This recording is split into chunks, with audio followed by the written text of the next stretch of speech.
Digníssimos! De volta. Então, assim, a gente estava falando sobre a diferença entre adjunto adverbial e objeto, né? Porque são os dois dos três que fazem com que o verbo seja predicado, classificado em relação à sua predicação. Ok? Muito que bem. Doces, é o seguinte. Para ser adjunto adverbial, eu preciso ter marcado uma circunstância própria de advérbios. Então, se aquela expressão que faz papel de complemento do verbo aponta uma circunstância, isto fará com que a expressão ou palavra seja ou desempenhe papel de adjunto adverbial. Tá? Se indica modo, intensidade, dúvida, certeza, afirmação, negação, qualquer uma daquelas circunstâncias que a gente já viu e já memorizou na aula de advérbios.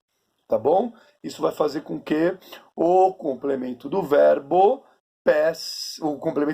seja propriamente um adjunto adverbial. Entenderam isso? Bacana?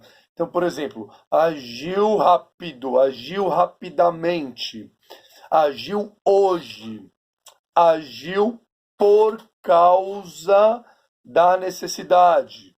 Todos esses complementos do verbo agiu expressam uma circunstância.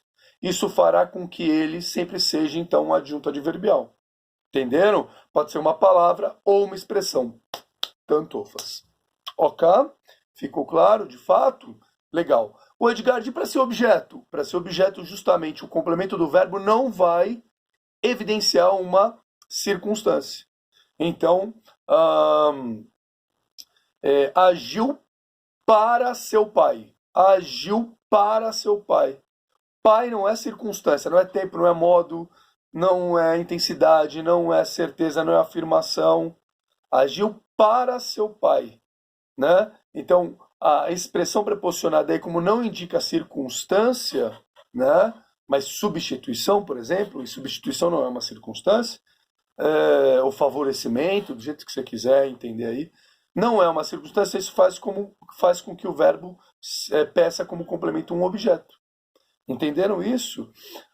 Ou Edgar, então, mesmo o verbo pode pedir ora um complemento circunstancial, ora um complemento não circunstancial, ora um adjunto adverbial, ora um objeto. Sem dúvida. Perfeito. Certinho. Entenderam isso?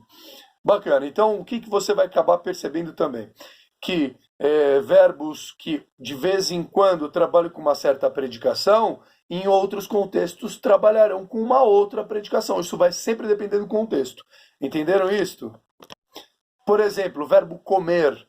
O verbo comer é um verbo que tradicionalmente é transitivo, porque pede objeto. Comeu pão, comeu manteiga, comeu pão com manteiga, comeu bife, comeu vegetais, né? Então é um verbo que geralmente pede um complemento não circunstancial, geralmente pede um objeto, então. Isso faz com que o verbo geralmente seja um verbo transitivo, porque pede objeto e não apenas um adjunto adverbial. Mas se eu trocar o complemento pão com manteiga, por exemplo, por outro que aponte uma circunstância, por exemplo, comeu muito. Não é intensidade muito? É um complemento, portanto, que aponta uma circunstância. Então, um complemento circunstancial. O verbo que tradicionalmente é transitivo, porque geralmente pede objeto, passa a ser considerado um verbo intransitivo, porque como complemento só pede adjunto adverbial, só pede circunstância. Entenderam como é fácil? Não é nada complicado, não. Super simples. Entenderam? Então, eu preciso sempre tomar como referência a circunstância. Se aquele complemento do verbo aponta a circunstância, isto fará dele adjunto adverbial. Se não aponta a circunstância, isto fará dele objeto do verbo. Entenderam?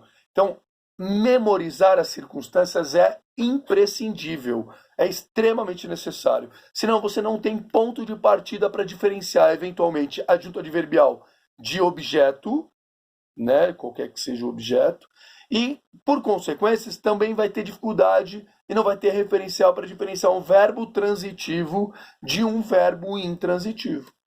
Entenderam isso? Ah, bacana. O Edgard, então, a partir disso, como é que a gente vai diferenciar agora o objeto direto do objeto indireto. Boa, a gente dá sequência aí no próximo vídeo, tá bom?